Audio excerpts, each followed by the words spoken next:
também, certo? Então vamos para o que falta para a gente ver, tá? Da nossa disciplina. A gente já viu basicamente o conteúdo inteiro. A gente vai ver a parte de instalações de bombeamento aqui para a gente, porque é muito importante a gente ver o que está ao redor dos equipamentos, não só os equipamentos em si. Então não importa se é bomba, se é turbina, se é um aerogerador, a gente tem um monte de elementos que estão ao redor das instalações. É importante a gente entenda como que eles funcionam, certo? Como que é mais ou menos feito o dimensionamento, coisas do tipo, como que a gente faz a seleção, né, do equipamento que vai acabar trabalhando em determinada instalação, certo? Eu sei que o foco maior para você seria uma turbina, como é que fala? Turbina eólica e turbina hidráulica, certo? Mas vou utilizar uma apresentação que é focada na parte de bombas, tá? Para a gente poder entender, primeiro, o que é captação, que vai ser importante para a turbina hidráulica, certo? E o que a gente entende, né, em questão de como que a gente faz a seleção de um determinado equipamento. Mesmo que no caso de turbina e bomba, né, a gente parte por um outro caminho, certo? Na verdade, a gente até já viu na apresentação de turbina, né, como que a gente usa lá as velocidades específicas, mas a gente não fez nenhum exercício. E eu estou esperando a gente ver, terminar de ver essa parte de captação para a gente poder ver esses dois efeitos, tá? Então, bora começar. Então, instalações de bombeamento, tá? São casos particulares de máquinas de fluxo, mas é bastante importante para a gente entender, né, o que vai estar acontecendo quanto à captação, certo? Basicamente a bomba, né, a máquina hidráulica operatriz que vai pegar o trabalho está vindo, né, de um determinado motor, algum elemento externo está induzindo no movimento do eixo dela, certo? E aí a gente vai pegar esse movimento do eixo para poder induzir o escoamento no fluido. Então, ele vai pegar a energia mecânica, né, de um determinado eixo e vai transformar essa rotação, né, com o uso do rotor dele, em, como é que fala? Em energia para o escoamento. Então, ele transforma uma energia mecânica em uma energia hidráulica, que também é uma subdivisão da mecânica, certo? Então, quando transporta isso, ele vai fornecer basicamente energia potencial de pressão, né? Energia cinética para o escoamento. Então, quando a gente está falando de bombeamento, a gente está falando sobre um monte de tipos de instalações, não só referentes apenas à água, mas a gente tem um monte de outros elementos, de outros tipos de bombeamento, seja bombeamento de materiais, como por exemplo derivados de petróleo, seja medicamentos, etc. A gente tem um monte de aplicações, certo? Então, a área de aplicação dessa parte da mecânica dos fluidos, por assim dizer, né, ela é extensa. E aí os elementos básicos que a gente vai ter, né, para instalação do tipo de bomba, tá? Normalmente a gente tem a fixação delas no solo, certo? Mesmo jeito que a gente tem para turbinas e... chama? Turbinas do tipo eólica, onde a gente precisa fazer, né, uma base, certo? Normalmente em concreto, e aí a gente faz a fixação, né, com o uso de parafusos, a estrutura, né, no caso da bomba, né, sobre essa estrutura em concreto, certo? Normalmente a gente tem entre o concreto e o solo uma camada de areia para abafar, né, a vibração que vai ser colocada, certo? Claro, se for uma bomba muito pequena, esse tipo como é que fala, de preocupações elas vão ser menores. Mas é importante que as bombas estejam bem fixadas para evitar justamente, né, que bomba e motor trepidem entre si, certo? E transportem, né, vibrações pelo solo para outros elementos, certo? E aí, além disso, né, a gente tem, para que a água adentre, né, a tubulação, a gente tem normalmente, né, uma que a gente chama de válvula crivo, esse tipo de válvula aqui, ó, vou mostrar em outra apresentação, só para ficar mais fácil para a gente. Provavelmente já vi fenômenos de transporte, mas vamos ver aqui de novo, rapidinho. Uma válvula desse tipo aqui, ó, onde na parte baixa a gente tem um gradeamento que existe basicamente para poder evitar, né, que materiais particulados, pedras, galhos, etc., maiores, acabem entrando, né, para dentro da tubulação. Então, esse gradeamento é justamente para bloquear a entrada desses elementos, certo? E no interior da válvula crivo, a gente tem uma guia que a gente está vendo aqui, está vendo aqui também, certo? E a gente tem um disco, ele é móvel, ele pode subir ou descer, né, orientado por essa guia. Quando a gente tem o escoamento, né, que vai sair, né, vai entrar pela válvula, né, pelo gradeamento e passar subindo, ele empurra esse disco para cima, e na hora que esse disco é empurrado para cima, ele vai bater nesse batente superior aqui, certo? E não vai poder se deslocar, mas vai sobrar, né, um espaço bom para que o fluido consiga escoar ao redor dele. Então vai ter uma área de escoamento própria, né, em função do aparecimento desse bojamento que a gente está vendo aqui, ó, essa curvatura, certo? Para que o fluxo passe ao redor. Agora, quando o escoamento é finalizado, porque a gente, por exemplo, desligou a bomba do equipamento, etc., quando o fluido tenta descer, por quê? Ele estava, né, numa posição maior, para onde o fluido foi levado, você tem uma tubulação a uma altura maior, etc. Então a água que tenderia a descer, na hora que ela faz isso, ela empurra esse mesmo disco aqui para baixo, ele vai bater no batente no inferior, onde ele vai fazer, né, um encaixe tronco cônico, com normalmente um elemento de vedação, ou seja, uma borracha, um polímero ou outro qualquer, que vai ser pressionado e vai acabar vedando, impedindo, né, que o fluido escoe, né, da parte superior para a parte inferior. Então ele tem o objetivo de, vamos dizer assim, é uma armadilha para o fluido, certo? Uma vez que ele entrou, ele não vai conseguir sair, certo? Ui. E aí o que acontece? Depois que passar por esse elemento aqui, que vai ser a nossa válvula de pé com crivo, esse PPC aqui para a gente tem a tubulação de sucção, certo? E essa tubulação de sucção ela tem o objetivo de conduzir o fluido, né, até a bomba em si. E a gente toma algumas preocupações com ela. Como a captação que a gente vai ver mais para frente é muito presente, a gente precisa que a perda de carga nessa tubulação de sucção ela seja bem pequena, para que a pressão na entrada da bomba não seja pequena demais, porque a limitação de pressão entre a entrada da bomba, né, e o reservatório é de extrema importância na hora de dimensionar. Porque se na entrada da bomba a pressão fica muito baixa e o fluido começa a vaporizar, a gente vai ter problemas. Então, essa entrada, essa diferença de pressão que a gente vai ter da superfície que é do fluido, né, até a entrada da bomba, é fundamental para a gente poder posicionar o equipamento para não ter problemas de operação, certo? Então a gente tem elementos, é bastante comum que a gente tenha curvas, nesse caso curvas mais longas, tá? Em vez de ser simplesmente um cotovelo, a gente usa uma curva, como é que fala? Longa para reduzir as perdas de carga. A gente tem, em algumas instalações, não são todas, tá? Mas a gente tem o que a gente chama de redução excêntrica, ou seja, uma redução que ela ocorre fora do centro. Isso para quê? Qualquer bolha de ar que esteja vindo aqui junto dessa tubulação, ela vai ser direcionada para a parte de cima, onde o escoamento principal vai estar passando. Que aí essa bolha de ar vai ser enviada, né, para o rotor e do rotor para a tubulação de recalque, ao invés de ficar aqui, ó, se acumulando, certo? E de repente, né, com algum problema de operação ou alguma alteração na abertura e fechamento, essa bolha de ar, de repente, em grande tamanho, vá para dentro do rotor e atrapalha a operação dela. Então, uma redução excêntrica é pegar o ar que teria presente, né, na tubulação de tubulação de sucção e enviar ele continuamente, né, para a bomba e não esperar que ele acumule para poder criar um problema de operação na bomba aqui depois. Certo? A gente tem a bomba em si, onde a parte interna a gente tem o rotor, a gente tem o caracol que a gente está vendo aqui em perfil, certo? Como é que fala? Função do rotor, basicamente, né, como é que fala? Acelerar o fluido, certo? Questão do caracol, pegar as partículas de fluido que estão sendo aceleradas, né, para fora do rotor e conduzir elas para a tubulação de recalque, certo?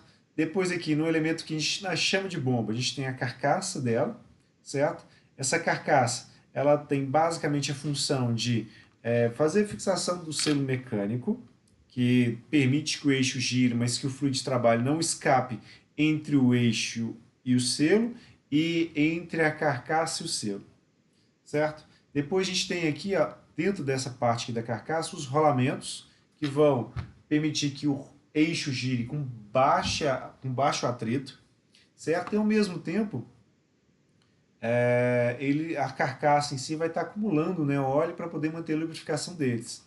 Depois a gente tem um acoplamento, né, com o motor, que aí é só ligar aí que toca o tempo todo. Tubulação de recalque, né? A gente vai basicamente ter a saída da bomba, né? Esse elemento, que é a tubulação de recalque. Aqui a gente não está tão mais preocupado com perda de carga do que na região de sucção, porque aqui agora a instalação em si que vai acabar criando, né, a resistência ao fluido. Claro, quanto menor for a perda de carga, menor a potência necessária para poder acionar a bomba. Mas hoje não tem mais aquela preocupação imensa de projeto, né, com a parte de sucção. E aí o que a gente tem? Pode ter válvulas de. Como é que fala? Esse VR aqui que seria uma válvula de retenção, certo? Ela tem o mesmo efeito, né, da válvula de pé com crivo, só que ela fica na tubulação de recalque. Isso para quê? Se for necessário, né, fazer uma manutenção na bomba, ou tiver uma altura manométrica muito grande aqui em cima, para não ficar todo o peso do escoamento em cima de uma válvula única, né, você pode ter essa válvula aqui junto para poder fazer como é que fala? Suportar, né, o peso, né, que o fluido vai estar fazendo, né, sobre a estrutura inteira, certo? Além disso, é possível que nessa válvula aqui a gente tenha, né, a entrada como é que fala? Que a gente possa fazer a entrada, né, de água para dentro da tubulação durante o processo de escorva da bomba. Sim, a bomba, quando ela vai começar a operar, a primeira coisa que a gente tem que fazer é pegar a tubulação de sucção, preenchendo ela com líquido, né?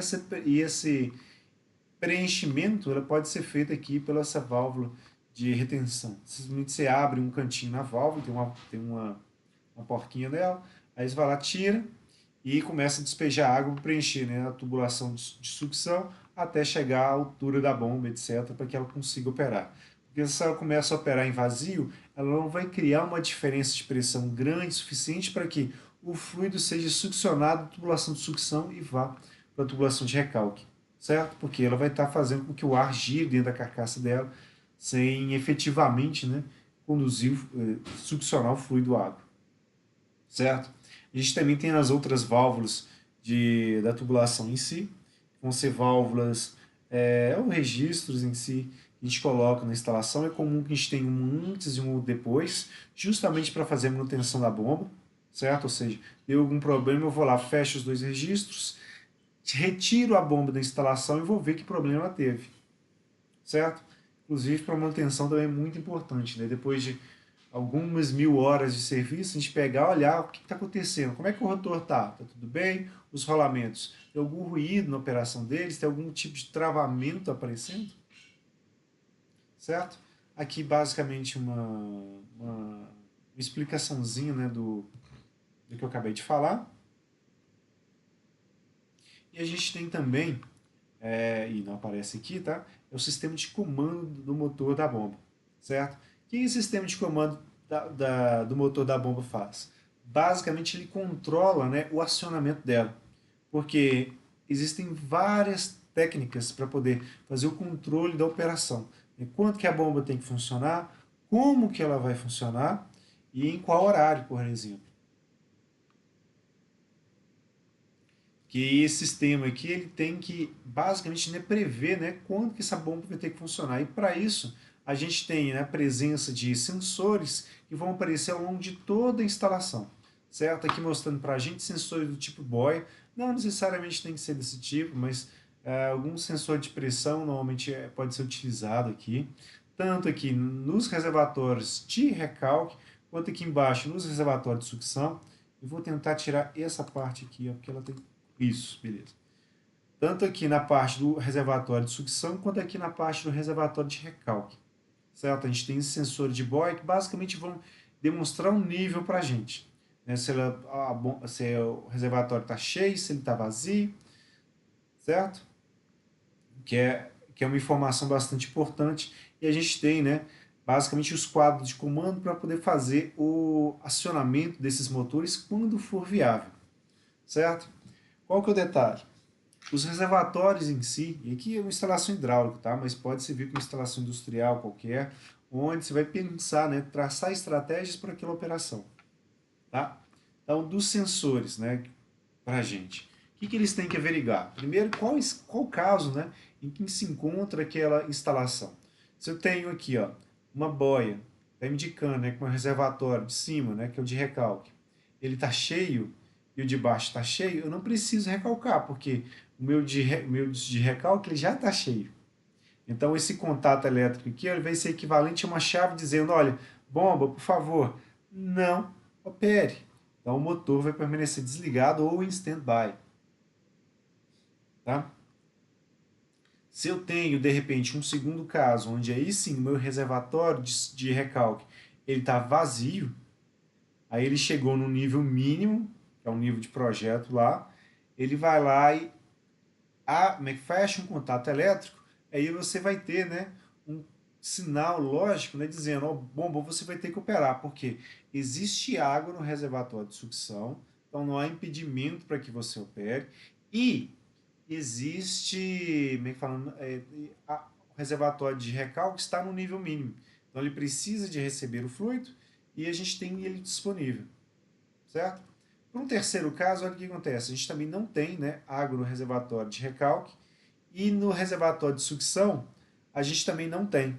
Por exemplo, a rede da Copasa, por exemplo, está sofrendo manutenção e aí, como é que fala? A água que tinha no reservatório de recalque acabou por conta do consumo, já foi bombeado o que tinha no reservatório de sucção, né, nesse estágio aqui.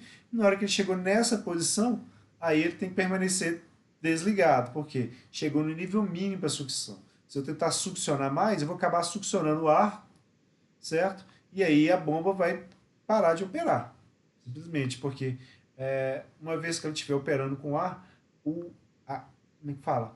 A bomba demanda, né, que parte da potência dela seja transferida para o líquido, água, né, durante a operação. Ou seja, parte do resfriamento do equipamento vem com a água. Se eu não tenho água, eu tenho ar, então ficar um ar que vai ficar recirculando, ele nem vai ser bombeado no interior da tubulação, e esse ar vai aquecendo e não vai conseguir transferir esse calor para fora. Não com a mesma eficiência que a água teria, uma vez que ela seria sempre uma massa de fluxo nova, né, que estaria passando pelo rotor e ajudando na troca de calor. E aí, conforme isso vai aquecendo, a gente vai ter temperatura do óleo aumentando, temperatura, né, que fala, a viscosidade do óleo caindo em função disso. Então, os rolamentos eles vão operar com uma condição fora do padrão para eles, onde a viscosidade fica bem baixa. Daí você vai ter mais atrito entre metal e metal, vai fazer um desgaste mais rápido daqueles rolamentos, certo?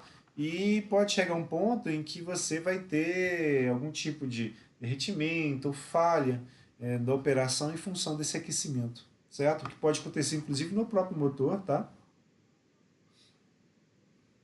Depende do projeto, né, da bomba e do motor, como é que vai ser. Se o motor ele tem capacidade, né, de dissipar tanto calor, aí depende, né, do ambiente onde vai estar, e por aí vai. Mas é uma condição que mesmo você tenha demanda, né, você precise que essa parte aqui seja atendida, como você não pode suprir, você tem que manter essa bomba desligada, certo? E uma última condição para a gente seria isso aqui, ó.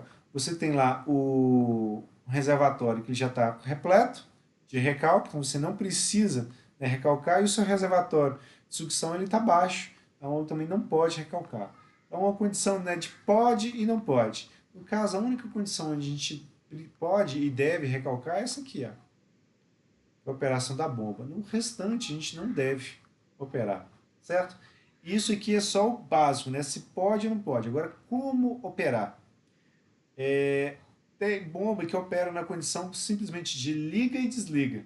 Ou seja, tem tensão e corrente sobre o motor dela ou não tem, certo? Bombas que operam desse tipo de coisa, cada vez que a gente liga e desliga, existe uma corrente de pico sobre ela, justamente em função, né, do atraso que vai existir entre a movimentação do eixo, né, e a alteração dos campos que a gente vai ter no estator e na armadura.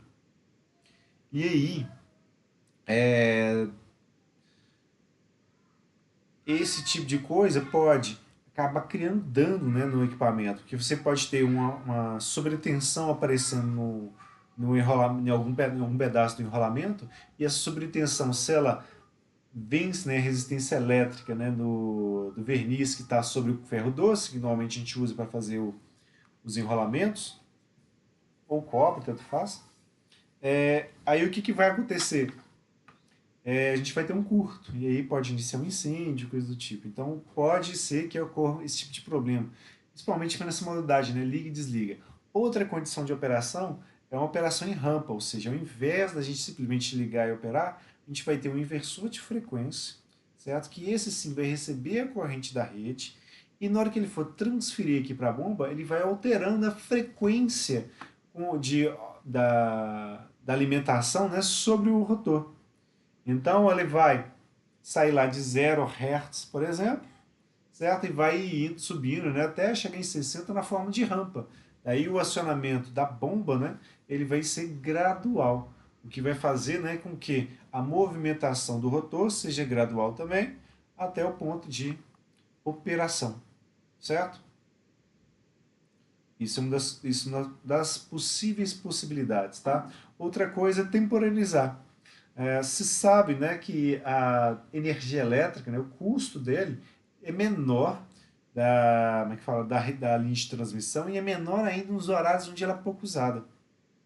Então, você tem um reservatório grande o suficiente para atender a sua demanda diária, por exemplo, você pode deixar suas bombas para operarem, por exemplo, durante a madrugada, quando a tarifa elétrica é mais baixa, que uma vez que isso for consumido, né, nessa condição, aí você vai ter um custo daquela energia elétrica, né, muito mais baixo do que ela operando em horário comercial, certo? Energia elétrica no Brasil é uma das mais caras do mundo, certo? Assim, a gente bate altos recordes que não devia bater. E tudo vai, certo? Então, para determinar instalações, né, que tipo de equipamento que a gente usa para fazer a seleção, tá? É bem parecido com de turbina, só que a turbina a gente fica muito mais preocupado com a velocidade relativa, com a velocidade específica dela. Aqui no caso a gente vai ficar preocupado com os parâmetros de operação, mas o caminho é muito parecido, tá? No caso da situação de bombeamento, a gente tem que ficar preocupado com a vazão, assim como para as turbinas, tá? E essa vazão, uma vez que ela for determinada em função da nossa demanda, certo? Que é o caso da instalação em si de bombeamento, no caso da turbina eólica e da turbina hidráulica, né, a vazão para a gente vai dizer, né, a disponibilidade, né, junto com a altura manométrica, relacionada à disponibilidade. Enquanto que para o sistema de bombeamento tem uma demanda. Então a minha vazão, que eu vou precisar, né, para aquela bomba em si, vai me dizer, olha, eu preciso deslocar tanto, né, de um reservatório para outro, por exemplo, para atender uma determinada demanda. Então, entre um e outro, eu vou ter um desnível de altura, eu vou ter uma diferença de pressão, eu vou ter lá as perdas de carga associadas ao deslocamento do fluido entre um reservatório e outro. Então, em função disso, a gente vai ter uma altura manométrica, certo? Uma altura de bomba, que ela vai ter que ser atendida. Então, aqui, ó, instalações de bombeamento, vazão e altura manométricas vão ser demandas. Nas instalações de turbina, seja eólica ou hidráulica, a gente vai ter eles como disponibilidade. O que a gente vai conseguir extrair dessa disponibilidade está relacionado à instalação em si e ao equipamento que a gente vai utilizar, certo? Aqui a instalação, né, vai ser responder à demanda, certo? E para responder essa demanda, o que a gente tem que entender, né? Que o fluido de trabalho, né, ele tem características próprias que têm que ser respeitadas. Se for um fluido que tem muito particulado, por exemplo, um fluido que tem muita fuligem, por exemplo, aí na hora de, por exemplo, fazer um bombeamento a partir de um ventilador, por exemplo, eu preciso que um filtro de ar, né, retire, né, aqueles particulados, por exemplo, areia em suspensão, fuligem, etc., né, para que o ar fresco, livre daqueles elementos, né, ele siga para o ventilador para ser bombeado. Se eu tenho uma água de mina, eu tenho que ficar atento nesses particulados que podem vir entrar, né, na tubulação e vão estar interagindo com o rotor, que corre o risco dele entupir em algum momento, seja a tubulação, seja a própria, né, canal entre uma palheta e outra. A pressão de trabalho, que é um elemento limitante para a gente, né? A escolha da bomba de maneira correta para conseguir atender esse nível de pressão de trabalho, certas limitações físicas de operação que estão relacionadas aos posicionamentos, né? Altura, limitação de equipamento, certo? Que a própria captação que a gente vai ver mais para frente é uma limitação de operação, então a gente tem que respeitar para justamente a gente não ter problemas de operação. A gente sabe, por exemplo, instalar para turbina eólica, por exemplo, não adianta ficar colocando uma após a outra. A eficiência da operação das turbinas que estão para trás, elas vão caindo muito, porque você tem muita turbulência depois da passagem do ar pelas turbinas, mesmo que não extraia, né, a maior parte da energia daquela massa de vento que está varrendo, né, aquela região de instalação, certo? Em turbinas, né, a gente tem que pensar que na turbina também pode acontecer cavitação, então tem limitação física para a operação dela, eu tenho que respeitar isso. E além disso, né, em função da queda que a gente tem na turbina, eu tenho que pensar que, opa, depois que a água passar pela turbina, ela vai ter que seguir para o rio. Então tem que existir, né, um desnívelzinho entre a turbina e o rio para que a água consiga escoar, senão ela vai basicamente empoçar a turbina e acabou. Não vai trabalhar direito. Certo? Outra coisa que a gente tem que levar em consideração é o custo de instalação e de operação. Certo? E talvez seja um dos mais importantes, porque, por exemplo, se for um curso proibitivo, não adianta, não vai ter instalação. Certo? Então aqui está justamente esse pensamento sobre a viabilidade da instalação. Certo? Então, basicamente isso, né? Em função da vazão, que é a demanda nossa, a gente começa para instalações hidráulicas, criando, né? O que seria para a gente? O diâmetro da tubulação. Normalmente a gente seleciona esses diâmetros com base, né, em diâmetros comerciais e na velocidade em que o fluido vai poder escoar por dentro da tubulação, porque se for alto demais, a gente vai ter erosão do tubo. Se a gente for baixo demais, a gente pode ter, né, a deposição na superfície interna do tubo, né, de material em suspensão. E aí a água normalmente traz muito cálcio, muito, como é que fala? Se tiver algum tipo de, como é que fala? Se a tubulação, por exemplo, tiver ferro, etc., nela, você pode ter deposição de carbonato de ferro também. É bastante. Tem muito tipo como fala, de possíveis depósitos que vem. Basicamente depende, né, do tipo de fluido de trabalho que a gente vai ter. Certo? E aí, com base no diâmetro, a gente pode calcular as perdas de carga, os acessórios, né? Com base na rugosidade das tubulações, etc. Certo? E em função do desnível e diferença de pressão dos reservatórios, a gente junta isso tudo para chegar na altura manométrica. E com a altura manométrica e vazão, a gente tem, né, como que a gente vai escolher o equipamento, né? Com base no que o fabricante normalmente informa para a gente. Certo? Como assim, professor? Deixa eu avançar aqui um pouquinho.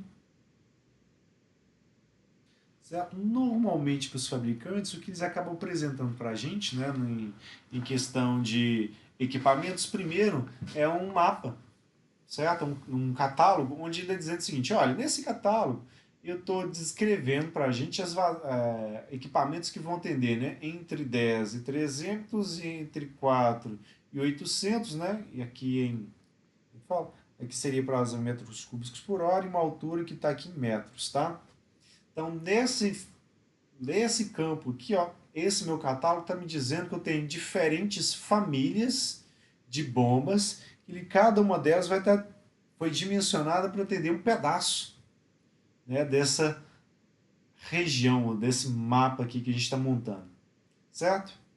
E depois se identifica, né, qual que vai ser a região, ou qual que vai ser a família que vai atender, que a gente vai especificamente na família. Então, um exemplo aqui para a gente, aqui eu peguei da Meganorm, tá? Da QSB, porque ele dá essa informação de maneira mais simples para a gente, certo? No catálogo deles. Então, eu peguei aqui, ó, se a gente tiver uma altura, né, de 62,38 metros, uma vazão de 15,7 metros, então 15,7 estaria aqui, ó, 10, aqui até 20, tem 1, 2, 3, 4, 5 divisões, então cada um é 2. Então se eu quero 15, vai ser 15,7, praticamente 16, seria aqui, 16, e subindo até a altura, por exemplo, de 62,38. 62, 50, 62. Cairia aqui, ó. 60 aqui, ó. 16,62. Cairia aqui, ó. Nessa. Cairia nessa posição aqui, ó. Que estaria dentro da família 25,200. Certo? E aí, uma vez que a gente tiver essa. Fala, a família, eu vou no gráfico que vai me dar as curvas daquele equipamento, certo? E vou lá e pego, né? Qual que vai ser o ponto de operação para a gente. Que é o ponto de operação vai ser basicamente para a gente, né? A altura manométrica da instalação, que precisa ser atendida, e a vazão que vai ser dada. Uma vez que a gente encontrar isso, a gente vai ter o ponto de operação, porque vai ser onde minha instalação vai estar demandando, né, a vazão e onde que minha bomba vai fatalmente atender ela, certo? E aí, conhecendo, né, esse ponto de operação, a gente sabe, inclusive, né, qual que vai ser a eficiência dele ou uma eficiência próxima, para a gente ver se aquele equipamento ali está adequado. Às vezes eu consigo de outro fabricante que atende também na mesma faixa de valores, né, mas que me dá uma eficiência melhor. Então, importante que isso aí ocorra.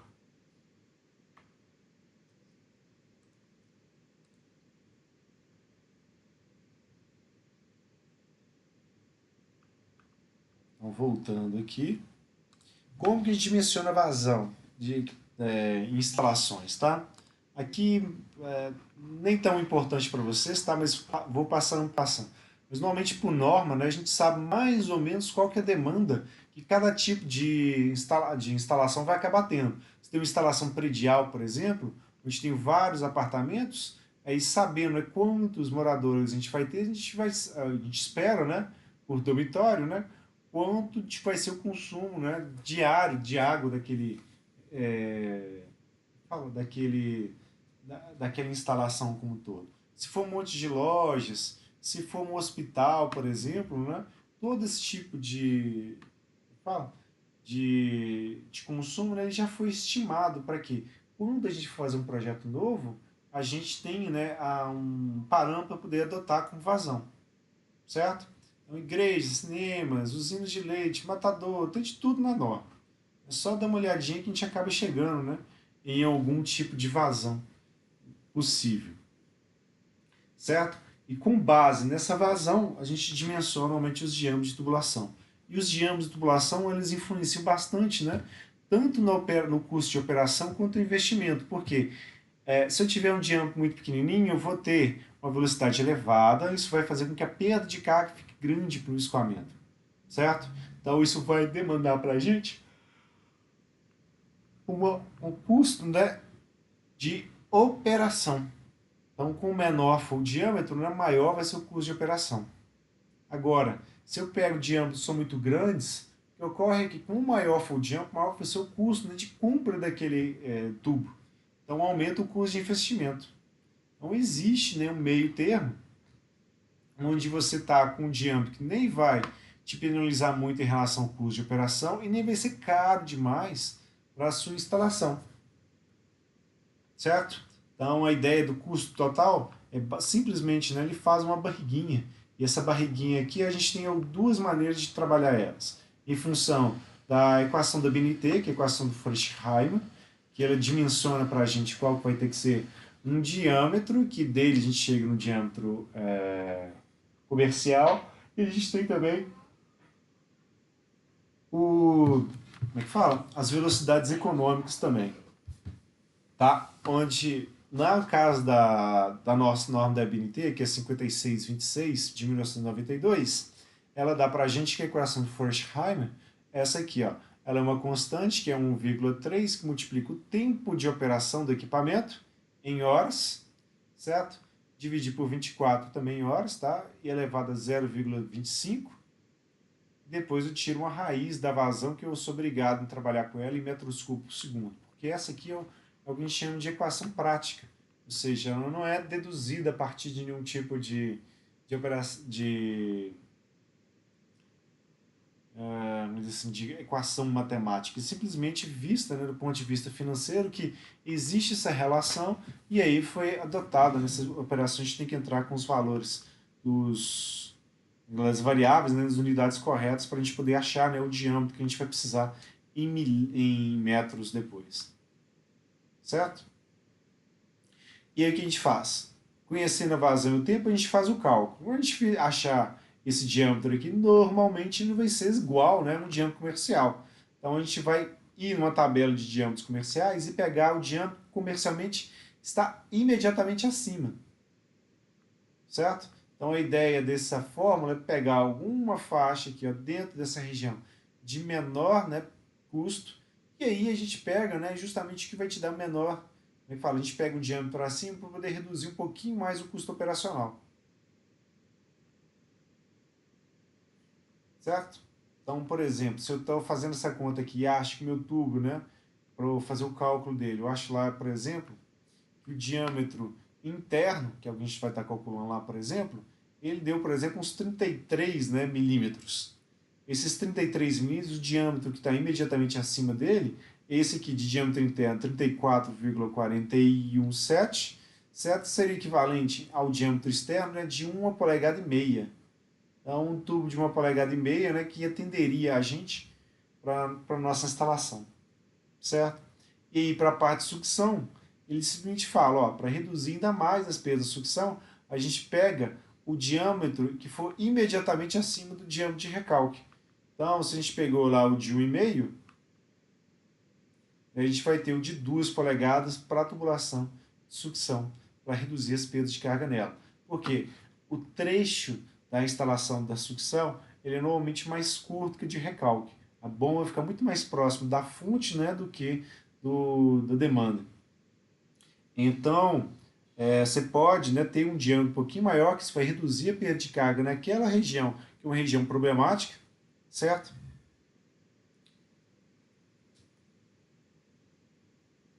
Então, essa basicamente é a ideia. E a outra possibilidade, né, além de trabalhar com os diâmetros econômicos, é trabalhar com as velocidades econômicas. Por quê? Se a gente dimensionar as tubulações por essa equação de Forchheimer, etc., e pelas observações, o que vai acontecer é que essas velocidades que a gente vai ter tanto para a sucção quanto para o recalque, elas vão ser velocidades, né, menores que 1,5 para a sucção e menores que 2,5, né, para o recalque. Certo? E o que acontece? Se a gente simplesmente pega a expressão da vazão e utiliza as velocidades econômicas, normalmente a gente adota com valor médio, tá? A velocidade econômica para a sucção como sendo de 1 metro por segundo, ou seja, ele dá uma folguinha em relação a esse 1,5, certo? E a velocidade de recalque é próximo de 2, o que dá para a gente uma folga em relação a esse máximo aqui. Então, na hora que a gente pega essas velocidades aqui, tanto para a sucção quanto para o recalque, a gente escolhe, né, qual vai ser o diâmetro comercial. E a gente pode adotar simplesmente o diâmetro mais próximo do que a gente for encontrar. Eu entro com essa velocidade aqui, a vazão entra com ela, e eu basicamente encontro o diâmetro aqui que eu vou precisar. Então, essa é basicamente a ideia.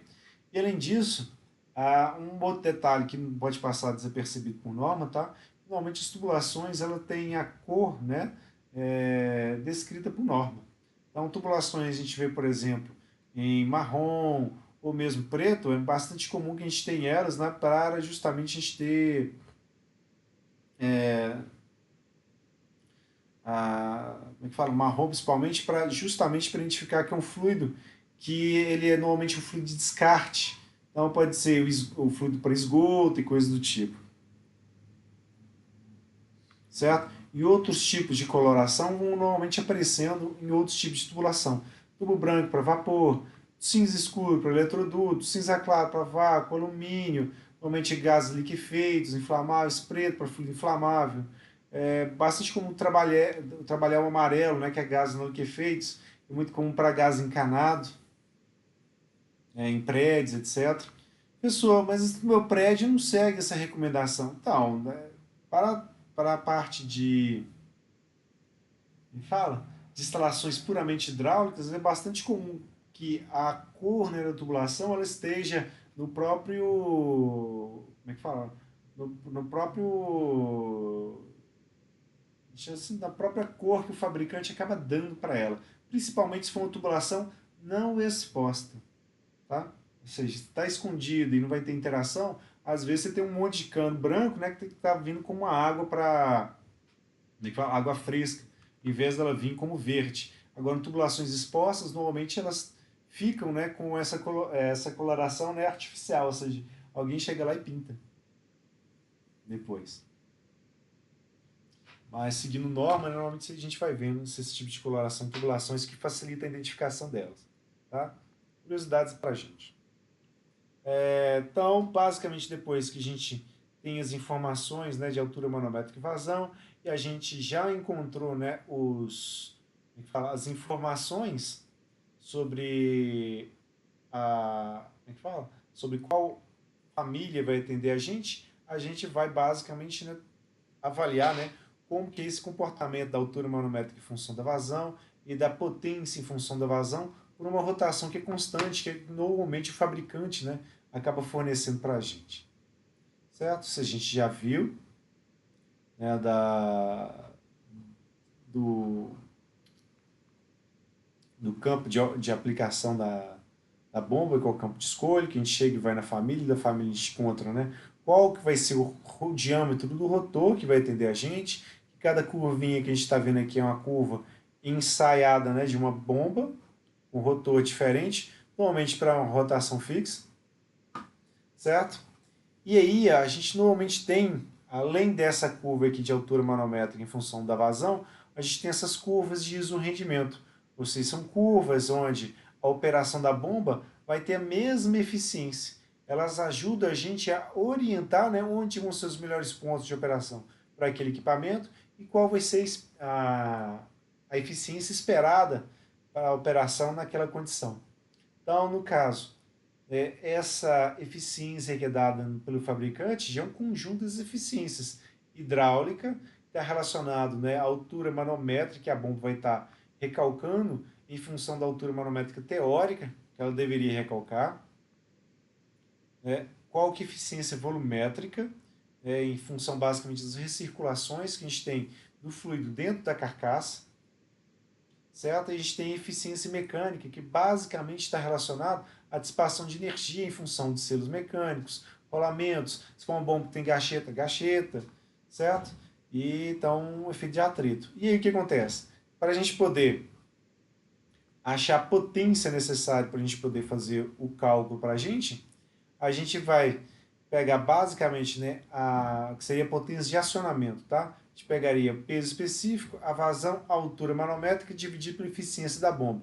Se a gente quiser calcular esse peso específico aqui em Newton por metro quadrado, a gente vai obter uma potência que vai ser em watt, certo? Se eu entro, né, com ele kg/força por metro quadrado, que é um valor comum que a gente acha em tabelas, né, o nosso peso específico, se a gente dividir por 75, a gente já vai achar essa correçãozinha aqui para achar potência em cavalo-vapor. Certo? Por que cavalo-vapor? Porque normalmente os motores que vão fazer acionamento para a gente, principalmente motores comerciais, os mais comuns que a gente acha no mercado, eles são dados em cavalo-vapor no nosso mercado. Certo? Então eles começam lá de 1/4, depois 1/3, 1/2, 3/4, 1, 1,5, 2, 3, 5 e vai subindo. Certo? Tem motores também que o pessoal às vezes vem por encomenda, né? E eles fogem mais ou menos desse padrãozinho. Mas normalmente os motores que são fabricados ou tinham por padrão ser fabricados nesses valores aqui, a gente tinha basicamente essa sequência. Pode ser que um ou outro fabricante tenha uma série especial que tenha, por exemplo, o 2,5 ou 4, alguma coisa nesse sentido. Tá? Mas esses aqui são os de produção mais comum. E uma vez que a gente sabe qual que é a potência de acionamento do equipamento, a gente acrescenta, né, um fator de segurança, né, sobre o dimensionamento desse motor, justamente para a gente evitar o efeito de sobrecarga, ou seja, no ligar e desligar, né, do nosso motor. Certo? Aqui um exemplo, é um exemplo de perda de carga, a gente não vai fazer ele. Tá? A gente está mais interessado na parte de captação, perda de carga e dimensionamento de tubulação. Vocês já viram, né, em fenômenos, então a gente não precisa ficar revendo isso de novo. A gente está mais interessado na parte da instalação em si e os eventos que podem acontecer. Em específico, né, na parte de captação. Então, o que acontece? Se eu tenho uma bomba, certo? Qualquer que seja o tipo, né, dela, alternativa, turbobomba, hélice, propulsão, pode acontecer? A gente pode ter, né, rarefações que vão ser pontuais durante a operação. Só um instantinho aqui, gente.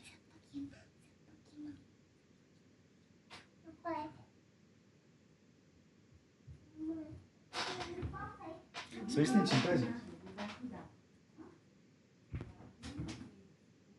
Muito obrigado, viu? Vou cuidar bem dele.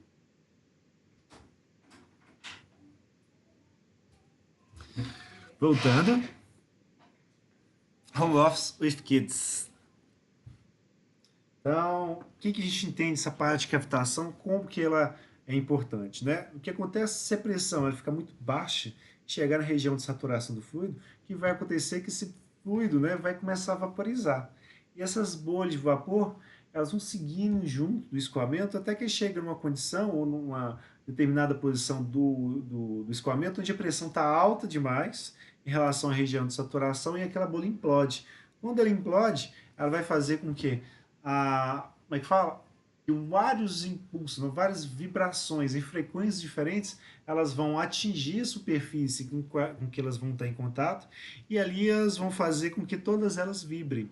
E o elemento ao vibrar, ele vai soltando, né, as partículas estão menos coesas, ou seja, o que está menos preso vai aos pouquinhos se soltando e aí vai ocorrendo uma erosão, né, uma erosão pela captação. Então, para a gente ver isso com mais detalhes.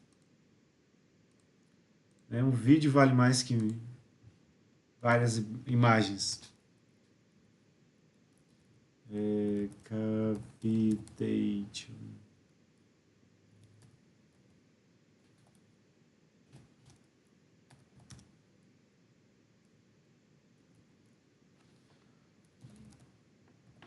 Deixa eu só com cavitation aqui.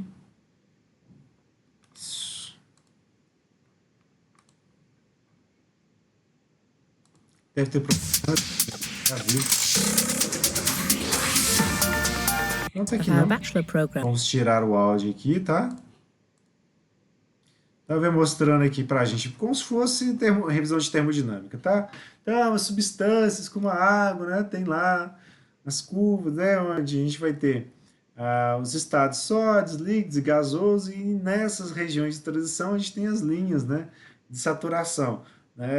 Então, basicamente isso aqui, ó, para uma condição de mesma pressão, né, se a gente for mantendo a temperatura, a gente pode ter o estado líquido, gasoso, ou como é que fala, o sólido, certo? Dependendo, basicamente, né, de qual temperatura que a gente se encontra, certo? E se a gente olha, né, as curvas de isotérmicas, né, basicamente a gente vê que a gente pode sair dos três estados, né,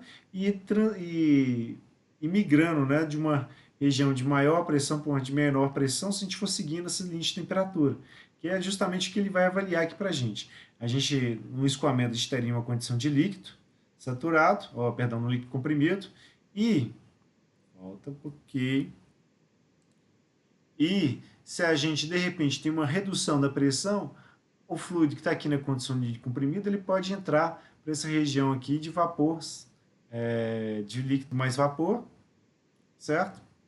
Ou então, né, virar vapor completamente, certo? No nosso caso, vai ser basicamente frações. Então, eu venho mostrando para a gente em algumas condições onde a gente poderia ter feito captação. Então, mostrando aqui, né, no rotor de um barco, né, onde, né, a gente vai ter as maiores velocidades para o escoamento, que é justamente nas bordas, né, do rotor, certo? Com a velocidade ficar muito alta para ela, em função da rotação, do diâmetro, etc., a pressão nessa região vai ficar baixa.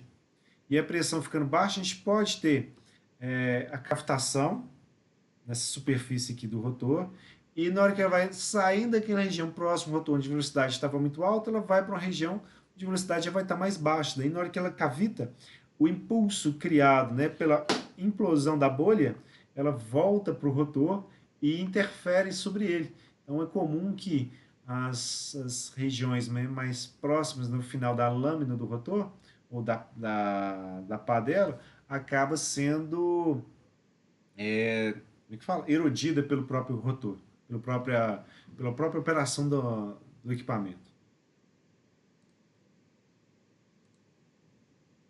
Certo? Vai? Certo? Estou mostrando aqui para a gente a formação das bolhas, onde que elas ocorrem, certo? E por enquanto vai mostrar para a gente ainda elas implodindo não, mas vai mostrando que elas vão se formando e logo em seguida a formação delas vão lá colapsando. Na hora que elas colapsam a gente vai ter, né, o efeito de cavitação sobre a geometria. E aqui para a gente tem uma tubulaçãozinha, certo? Uma tubulação de teste toda aparelhada em medidores de pressão aqui, para a gente poder ver. Tem essa bomba aqui bonitinha, tem uma válvula aqui para fazer regulação da vazão, que a gente vai tendo. E a gente tem aqui essa seção aqui, onde a gente tem uma uma contração depois de expansão gradual.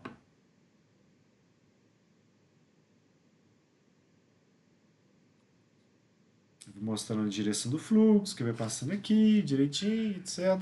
E agora ele vai focar a atenção para essa região aqui, ó, onde ele vai criar, né, basicamente um escoamento, e esse escoamento, em função da velocidade dele, dessa razão das áreas aqui, a gente vai ter, basicamente, né, a criação, né, de uma diferença de pressão, certo? Entre a região, né, que está antes da contração e da região que está depois, certo? Por quê? O que vai acontecendo? Além da perda de carga, recirculações que vão aparecendo aqui, a gente vai ter aceleração do fluido, certo? Para ele poder passar nessa seção transversal. Uma vez que a vazão vai estar indo nessa seção é a mesma dessa, como a área dessa aqui é menor, a velocidade nessa aqui tem que ficar maior. Uma velocidade vai estar maior aqui, a pressão vai ficar menor, certo? E aí o que vai acontecendo? Ele vai mostrando para a gente o que vai estar acontecendo com a velocidade, certo? Dizendo que ela está menor aqui, ela vai aumentando nessa região, certo? E cada uma dessas cores para a gente no campo, elas significam, né, qual que é a pressão estática, certo? Ou seja, a pressão, né, que esses manômetros aqui estariam lendo, certo? E qual que é a ideia? Na hora que a gente vai avaliando, né, essas velocidades, a gente vai vendo que, poxa, aqui a gente vai ter regiões onde a pressão fica muito baixa. Em específico, né, nessas regiões aqui, é porque na hora que o fluido vai passando, deixa eu voltar só um pouquinho para ele não atrapalhar com isso, na hora que o fluido vai passando aqui pela seção transversal, o que vai acontecendo é que ele não vai escoar, né, utilizando todo esse aqui, porque ele vai estar começando a formar uma camada limite diferente, né, nessa região aqui, ó, e então vai ter um estrangulamento, né, da área por onde o fluido vai fatalmente passar. Então ele começa aqui com a região de grande atrito, logo aqui na entrada, que vai fazer com que o fluido tenda a escoar justamente pelo centro da seção. Então é como se a área, né, fosse relativamente menor ao que ela é. Então a gente vai ter pressões muito mais baixas nessas posições aqui. Certo? E o que ele vai mostrar para a gente que, poxa, se eu pego esse diagrama de fase, né, e vou avaliando, né, a temperatura que a gente teria, e colocando na mesma escala de cores que a gente teria da parte aqui de trás, a gente poderia vir, né, e localizar esses pontos, né, ou pontos diferentes dentro desses dois diagramas para a gente avaliar a pressão e o que vai estar acontecendo, né, com o fluido durante esse escoamento. Ele vai mostrando a parte líquida, parte vapor, e vai colocando aqui na seção, onde ele vai vir com uma pontinha de teste, mostra pra gente, onde vai mandando, né, ao longo da instalação, mostrando como que a pressão vai caindo nessas seções.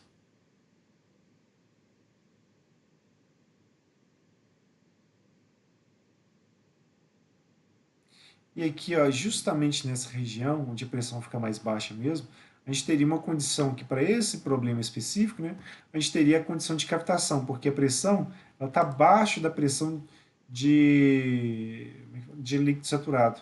Então, nessa condição, vai acontecer que ao redor, essa parte aqui de seção transversal, né, a pressão que vai existir é menor que a pressão de vaporização.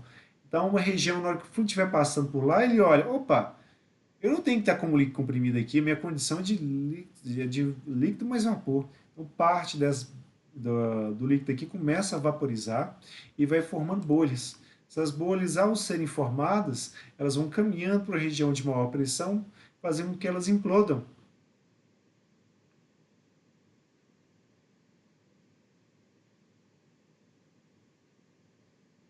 Certo? E ele vai mostrando que nessa condição aqui, ó, nessa outra posição, a pressão já é maior que a pressão de vaporização. Então as bolhas começam a se formar aqui e já implodem aqui. Certo? Na totalidade delas já acabou de implodir aqui nessa posição. Então, nessa região aqui em específico, a gente vai ter a formação das bolhas de vapor de água, certo? Na seção transversal, e elas vão implodindo, né? Muito próximo à parede. E quando vai implodindo, elas vão erodindo ela. Eu vou mostrar o fenômeno também. As bolhas, né, se formando e implodindo em câmera lenta. Ela se forma e depois chega e implode. Tum. Certo? Voltar aqui de novo para a gente ver alguns detalhes, tá?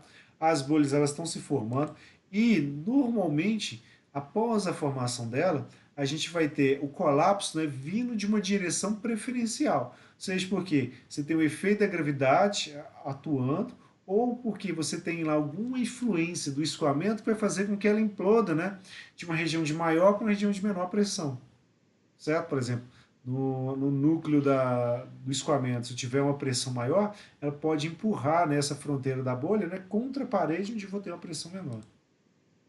E aí, na hora que vai implodindo, a gente vai formando, né, essa direção preferencial e forma um microjato que vai ser direcionado, né, para alguma direção. Pode ser para o centro do escoamento ou pode ser, né, em alguma outra posição específica. Aqui, como ele formou em contato com a parede, aí você teve, né, uma variação de pressão, ele fala que foi de cima para baixo.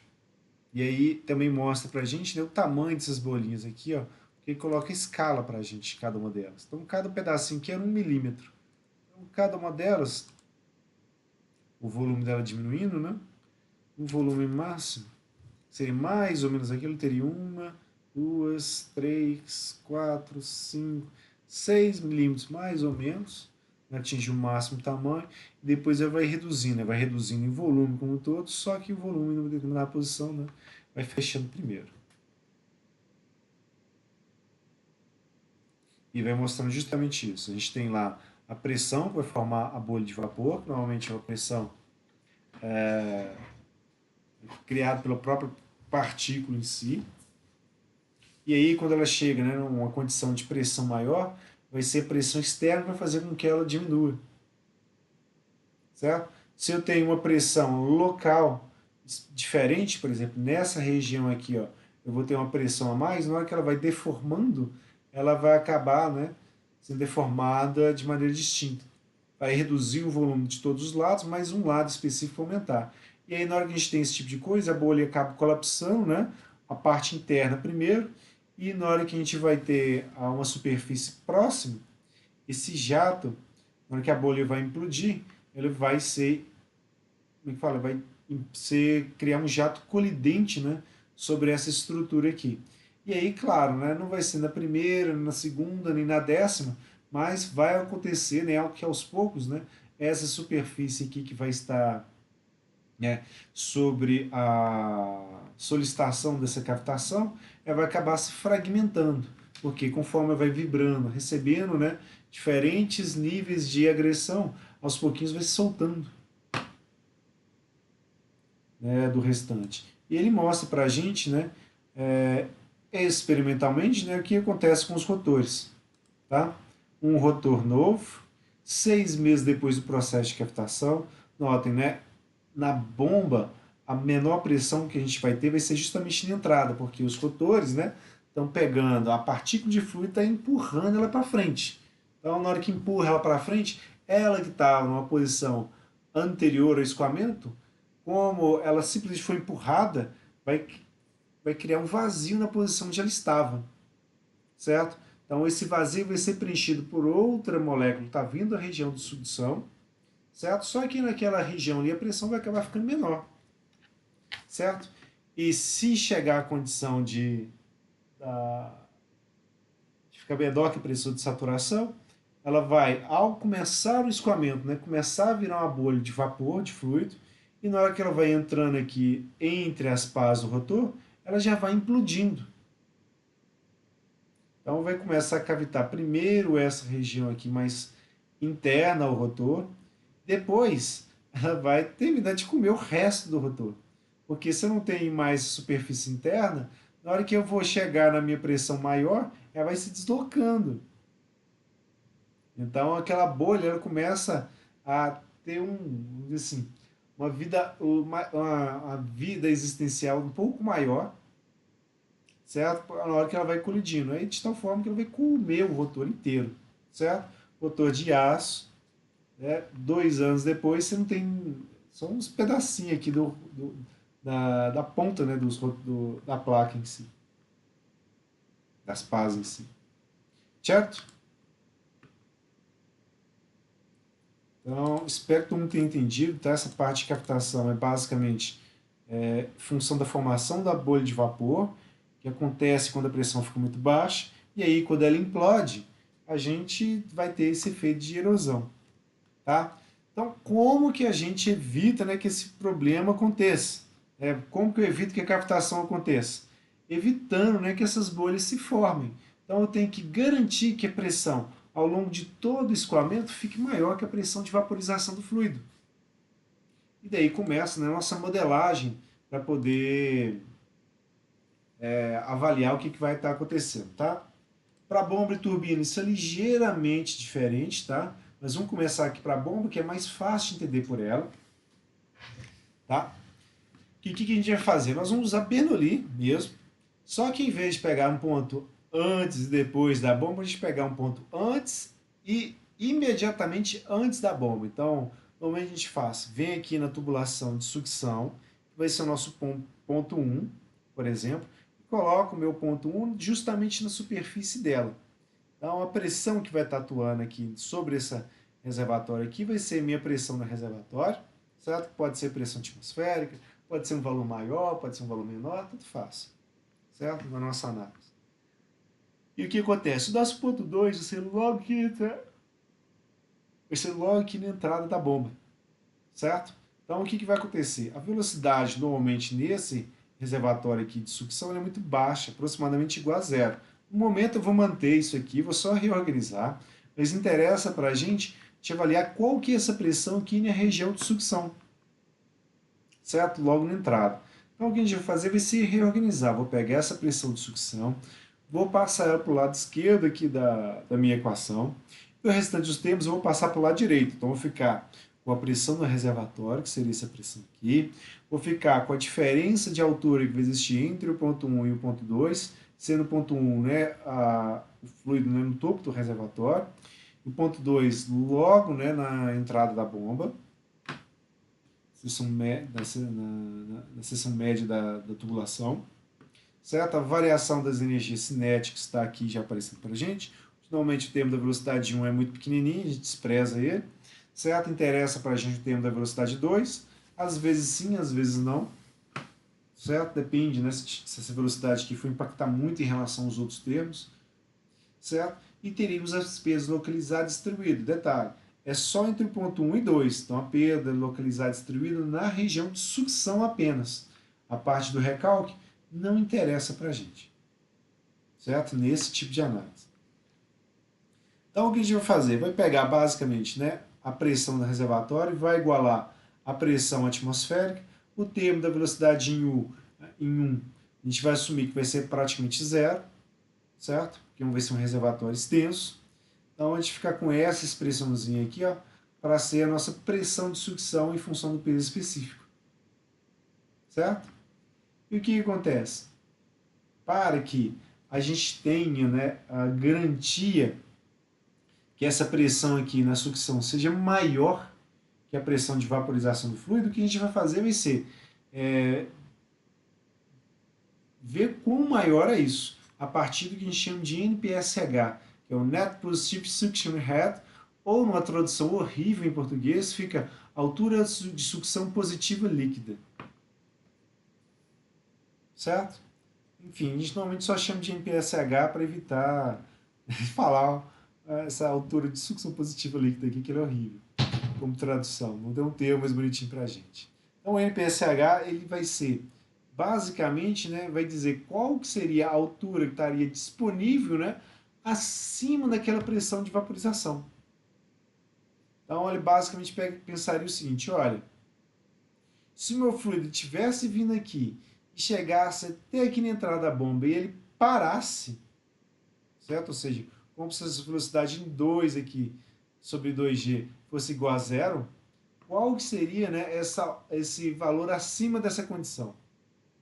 Então, é justamente isso que o NPSH vai fazer para a gente. Ele vai dizer para a gente que vai existir uma pressão de estagnação para a gente vai subtrair ela da pressão de vapor, ou seja, é como se eu pegasse a pressão que realmente existiria aqui na bomba, para uma condição de velocidade que fosse zero, certo? E eu vou subtrair isso da pressão de vaporização do fluido, para ver quanto de pressão a mais que eu tenho em relação à pressão que me daria o início da captação, que seria a pressão de vaporização aqui na entrada. Então ele pega isso, e aí o que a gente faz? Pega esse termo aqui da pressão de vapor, substitui pelos nossos termos aqui. Ó. Então, o NPSH vai ser a pressão que a gente vai ter na sucção, vai ser basicamente a pressão atmosférica por peso específico, a diferença de altura, vai considerar que o fluido vai estar estagnado, vai ter as perdas de carga lá, e a pressão de vapor vem vindo aqui também, subtraindo, uma vez que a gente induziu ela para um NPSH, ou seja, a gente pegou a pressão de sucção e subtraiu ela da pressão de vapor. Certo? Então, basicamente, para a gente, o NPSH ficaria nesse formato, onde só tirei esse termo, etc. E dei uma reorganizada. E aí, o que vai acontecer? Como a gente tem pressões por peso específico, esses termos aqui vão ser alturas que vão ser alturas virtuais, tanto para a vaporização quanto para a pressão do fluido. E a gente tem aqui também os desníveis que são reais, que é o Z1 e Z2, e a gente tem as perdas de carga, que a gente também pode tratar com alturas virtuais também para a gente. Então, o que a gente vai fazer vai ser trocar os termos de altura por pressão por peso específico, basicamente termos de altura, certo? Uma relacionada à pressão atmosférica no reservatório de sucção, a outra é a pressão relacionada, a altura relacionada à pressão de vapor que a gente teria. E aí sim vale a pena a gente começar a pensar em fazer algum tipo de exercício, tá? No caso de turbina, o que muda? Se for uma turbina tipo de reação, tipo Pelton, nada, certo? Com um pequeno detalhe. A Pelton ela trabalha aberta para a atmosfera. Então, quando o fluido bate nela, ele vai estar chegando nela praticamente pressão atmosférica. Na hora que estiver saindo, também pressão atmosférica. Então, não encavita. Então, eu nem preciso fazer análise para ele. Por isso que nada muda. Agora, a gente tem uma turbina, como por exemplo a Francis, onde a gente fatalmente tem algum tipo, né, de variação de pressão entre entrada e saída, porque conforme ela redireciona o fluxo da velocidade de uma condição de escoamento radial para o escoamento axial, ela aproveita parte da energia de pressão, ou seja, vai existir uma diferença de pressão entre entrada e saída. Então, no caso de uma turbina, a gente teria um termo a mais a ser acrescentado aqui, que seria justamente, né, a energia de pressão que foi absorvida pela turbina. Ou, se vocês quiserem pensar nesse formato, né, como se fosse uma perda de carga específica para aquele equipamento. Certo? Então, vamos aproveitar esse restinho de tempo nosso para a gente poder fazer o exercíciozinho associado a isso. Vamos ver, transferência de calor. Pega um já pronto pelo tardar da hora. Anemia 2002. Cadê? Máquinas hidráulicas. Que é captação em turbina. Exemplo de posicionamento e seleção de turbina. Esse aqui vai ser joia que vai unir o nosso de captação, né, com o que a gente viu na aula passada, que a gente viu o efeito lá das velocidades específicas. Inclusive, vou até abrir aqui, ó, a outra apresentação que é de turbina. Turbina ela também. Certo? Que a gente viu que na hora que a gente dimensiona a turbina,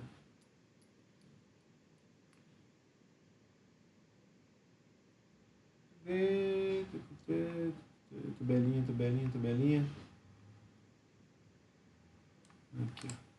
Quando a gente dimensiona a turbina, a gente usa como parâmetro principalmente a velocidade específica, certo? Que aí a gente consegue fazer a seleção dela de maneira mais simples. E aí o cálculo dela vem basicamente, né, em função da rotação de operação, da potência que a gente vai ter em cavalos e para a altura que a gente vai ter em metros. Tá? A gente achar essa velocidade específica aqui e ver se ela encaixa aqui na nossa tabela em alguma condição. Então, abrindo. Então, exemplo para a gente aqui, ó, um exemplo em turbina, tá? Não em bomba. Então, a gente vai ter um termo a mais, que é justamente, né, as perdas que a gente vai ter na turbina, é a energia que ela aproveitou, tanto faz. Um H para a turbina em específico. Então, o que, que vai acontecer? A turbina, quando ela opera em uma hidrelétrica, o desnível dessa hidrelétrica é de 30 metros, certo? A vazão vai ser de 30 metros cúbicos por hora, então a vazão é relativamente pequena, tá? A água para a gente ela está a 20 graus Celsius. As perdas de carga, né, o conduto forçado é de 1,5 metros, então da água, na hora que ela sai lá do topo do reservatório e vem descendo, a perda de carga no conduto forçado é de 1,5. Então é como se fosse aqui, ó. Opa. Descendo, descendo, descendo, descendo. Então tá aqui no reservatório. Na hora que ela vem passando aqui por esse conduto, que é o conduto forçado, que vai pegar a água da reservatório, né, e caminhando ele até a turbina, a gente vai ter lá uma perda de 1,5. É isso que ele está dizendo para a gente. A pressão atmosférica sobre o reservatório é de 100 kPa. Ok? O NPSH requerido pela turbina é de 6 metros. Isso para a gente aqui, ó, ele vai ter o mesmo efeito desse termo aqui da perda, como é que fala?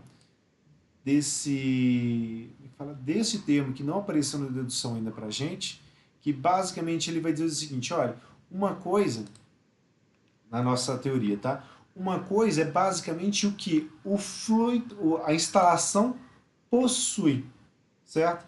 Agora, quando o equipamento estiver operando, esse equipamento, né, vai acabar demandando, né, a altura manômetro para ele não captar, certo? Porque conforme, né, o fluido escoa na região de entrada dele, a gente vai ter também a parte da aceleração das partículas nele. Então a gente vê quanto que a instalação possui e quanto que o equipamento vai demandar. Essa diferença entre a, a oferta e a demanda é que vai dizer se vai captar ou não. Se a gente tiver o que está disponível maior que o que está sendo requerido, a gente não tem captação. Se a gente tem, né, uma curva menor que a de captação, é fatalmente captar. Então a gente precisa, né, que o NPSH-R, que é o requerido pelo equipamento, ele seja menor que o que a instalação vai fornecer para a gente. E aí, quando a gente avalia, né, esse efeito, né, da captação para a gente, como o NPSH não leva em consideração as variações da energia cinética, a gente tem que pensar que como é que fala? Não é só o que a bomba ou turbina vai estar requerindo, mas eu também vou ter a altura dinâmica para eu poder, como é que fala, esses termos aqui da aceleração que não foram computados no IPSH para serem considerados no cálculo. Então, substituindo a expressão no IPSH aqui, ó, e isolando ela em função basicamente dos termos de altura, eu vou achar qual vai ser o posicionamento, seja da bomba ou seja na turbina, certo? Que a expressão vai valer para as duas, e no caso, se na turbina a gente tiver uma perda de carga associada à operação dela, teria um termo a mais aqui do que simplesmente um requerido, tá? Ou, de repente, né, vem um fabricante e dá tudo junto. Pega o NPSH-R, né, e o das perdas da turbina também. Então, o que a gente vai adotar? Que o NPCH requerido pela turbina vai ser esses 6 metros aqui, que a velocidade de escoamento na saída da turbina é de 10 metros por segundo, que a perda de carga na turbina em si, que seria esse termo aqui, ó, ele é de 10 metros, certo? Pede determinar o desvio máximo entre a turbina e o reservatório da hidrelétrica e que tipo de turbina poderia ser utilizada.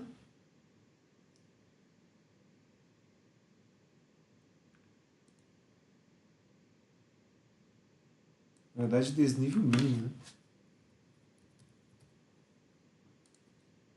Entre a turbina e o reservatório hidrelétrico, que tipo de turbina poderia ser utilizada nessa instalação se ela opera, né, a 300, o gerador opera a 3.600 RPM.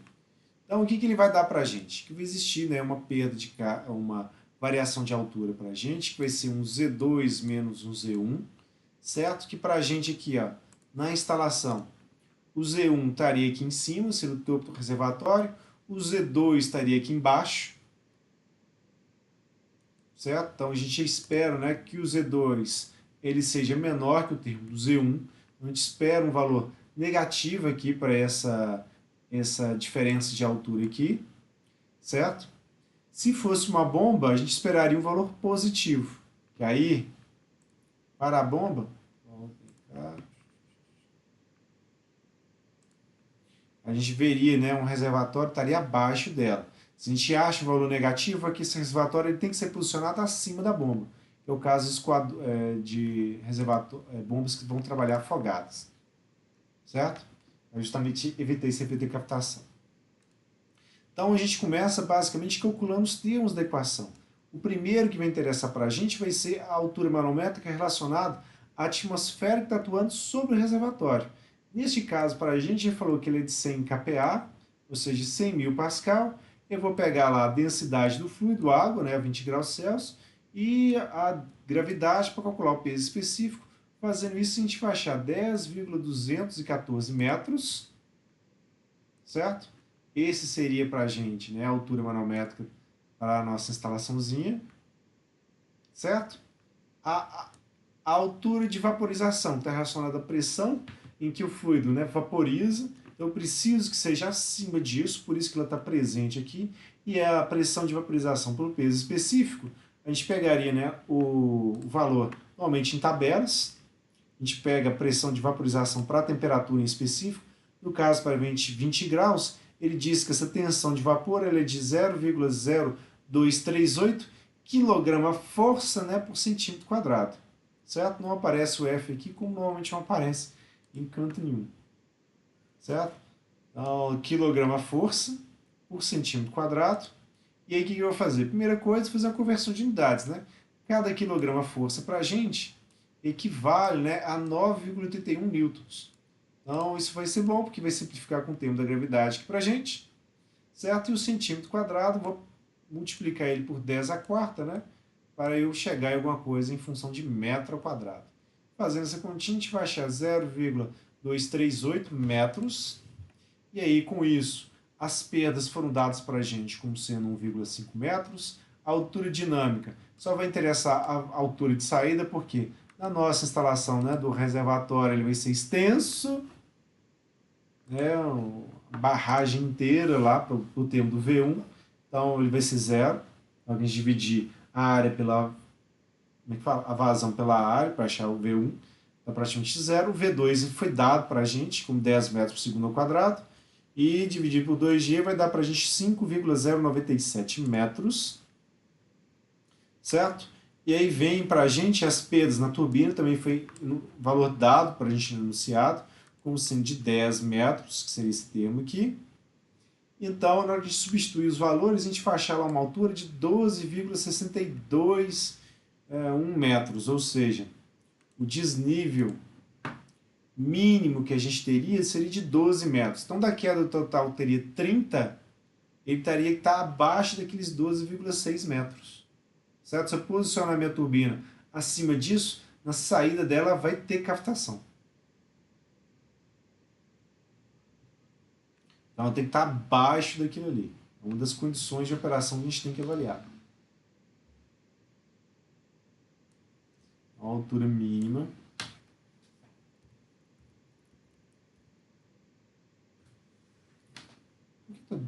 Faltou aqui, né? 12,6 metros abaixo do nível do reservatório. Isso é a altura mínima. Certo? Então, para evitar esse efeito de captação que a gente viu agora. Da aula passada, a gente viu da parte da seleção. Então, como a gente não fez nenhum exercício, vamos continuar aqui. Ó. A letra B, para a gente, o que ele quer que a gente ache? Né? Qual que é o tipo da turbina? Certo? Então, para a gente determinar o tipo de turbina, a gente tem que calcular a velocidade específica. Então, eu pegaria, vou aumentar o zoom aqui para melhorar para a gente, a rotação vezes a potência do jato, que vai tocar a turbina, pela altura, certo? Elevado a 5 quartos. Então, a gente pegaria, né, peso específica, vazão, o termo da altura. Não tem 75 aqui não. Aqui eu não vou entrar com peso específico em quilograma-força. Tirei ele daqui.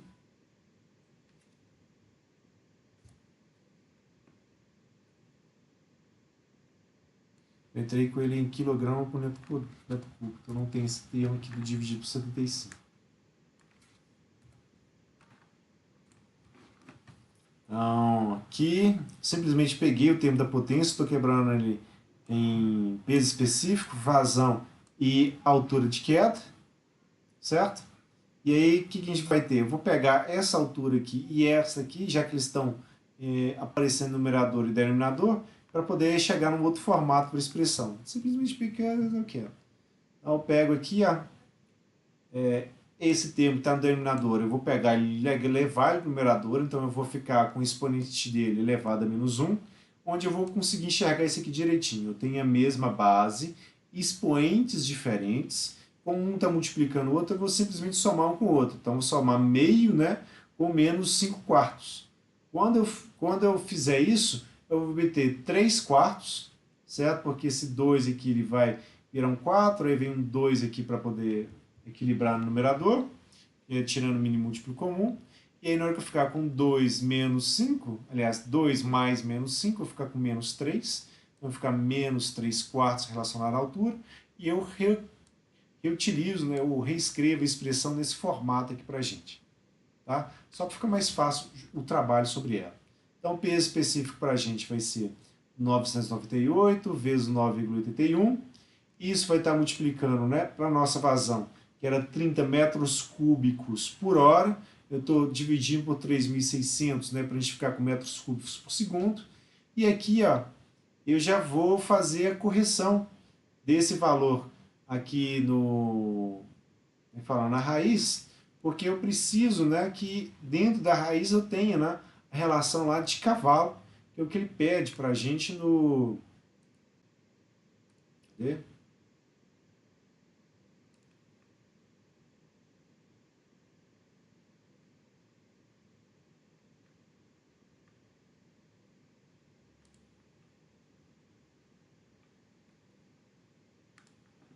Na expressão.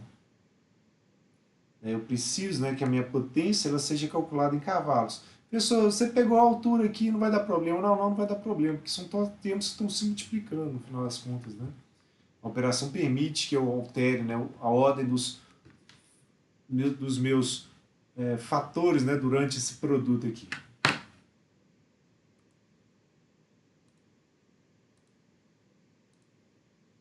Então, na hora que eu faço isso, já calculo, né, o termo da potência em CV, e aí simplesmente eu pego, né,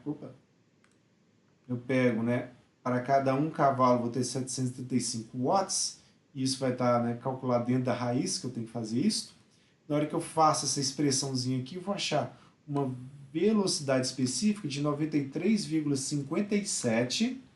Esses 93,57, eles estão na tabela para a gente, nessa faixa aqui da Francis Lenta, certo? Então, esse é o tipo de turbina que a gente vai ter que trabalhar. A geometria dela eu até colei aqui só para mostrar. Na Francis Lentas, as pás delas são mais retinhas, principalmente aqui na região de entrada. A curvatura dela aqui, para a gente, ela é bem discretazinha, né? Na hora que vai fazendo a mudança, né, no sentido da velocidade. Mas a pá ela começa reta e vai seguindo. ela não tem grandes curvaturas igual as outras pás das outras Frances. Deixa eu trazer aqui só para mostrar para vocês, ver se vocês não lembram, né? Mas a Frances lenta aqui, a normal, a curvatura dela já vai aumentando, certo? Com mais rápido, maior a curvatura, né, da pá. Até que chega um ponto em que só tem curva, que é o caso da Frances extra rápida.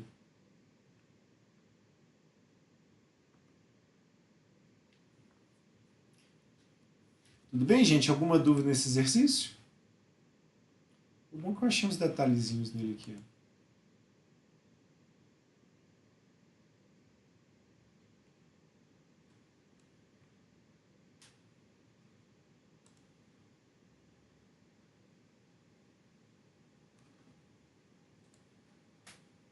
Dúvidas? Fiz uma aulinha bem comprida, tá? Suave? Então tá bom.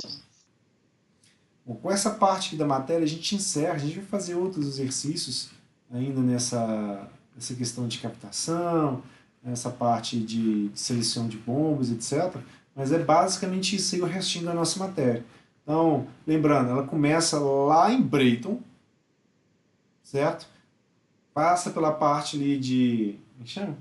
De ciclo combinado, depois vem os motores e a gente ainda tem essa parte aqui de bomba, de máquinas hidráulicas mesmo, certo? Máquinas hidráulicas vai ficar muito mais atento à teoria, mas essa parte de seleção de turbina aqui que é fácil, efeito de captação a gente pode colar, certo? E lembra que a data da nossa prova está ficando bem próxima já. Se não for semana que vem, já é no seguinte. Segunda, dia 21 de novembro. Então, a hora de recuperar os pontos, tá? Eu sei que as.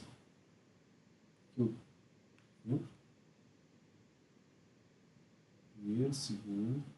Segunda avaliação, dia 21 de novembro. 21 de novembro é sábado.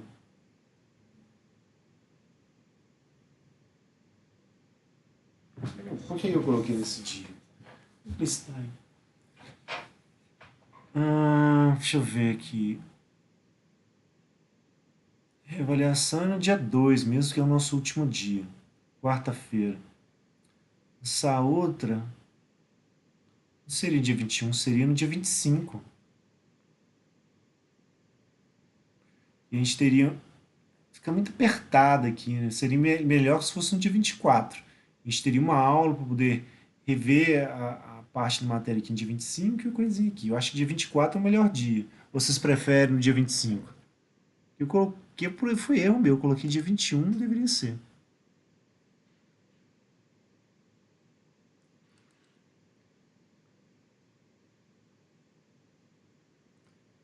É melhor ter uma aula antes, né? É, não queria se fosse só quarta-feira. Quarta-feira está muito em cima da reavaliação. Que aí é só pra, fica uma aula só para tirar dúvida, outra para a gente ver a prova. Então, dia 24. Pode ser, pode ser. E aí é terça-feira, né? Acordar cedo.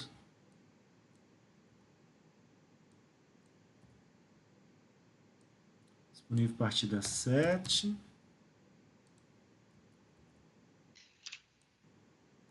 Até as 8h50. Engraçado.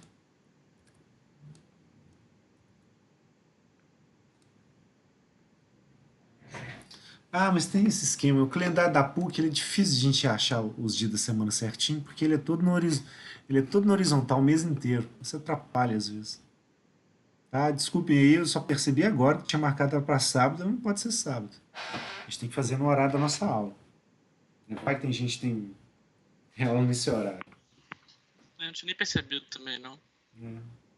Então, tá chegando aí, falta 2 semanas aí pra gente, certo? Então a gente tem aula, tem mais 3 aulas até a prova. Então, na aula que vem a gente continuar mexendo com essa parte aqui de seleção de bombas e efeito de captação, seleção de bombas, a parte de turbinas e captação, tá? Mas já vai estar, como fala? Já vai estar, finalmente, a gente pode utilizar até a aula de 18, né, para fazer uma revisão completa. Porque agora é só exercício, né? 2 aulas é mais que o suficiente para ver essa partezinha aqui. Ela é bem simplesinha mesmo. É só pegar e fazendo. Eu vou ver se no dia 17 tal, deixo para vocês fazerem os exercícios, vou só acompanhando, inclusive. Que aí vocês têm que fazer, né, na hora que vocês estão fazendo, vocês criam as dúvidas. Se ficar só comigo fazendo, fica bem fácil, o professor fazendo, né? Onde os ensaios não fica. Certo? Deixa eu passo alguns exercícios para vocês também. Qual a última dúvida, gente? Não, professor, tá tranquilo. Então a gente encerra aqui, tá? Estudem, né? As notas não tão boas, né? Acho que da última prova, acho que só 2 alunos ficaram acima da média. Não que a turma seja muito grande, né? Mas ainda foi, como é que fala? Tem bastante gente aí que tem que melhorar essa pontuação, tá? Então fiquem bastante atentos para justamente evitar problemas, tá?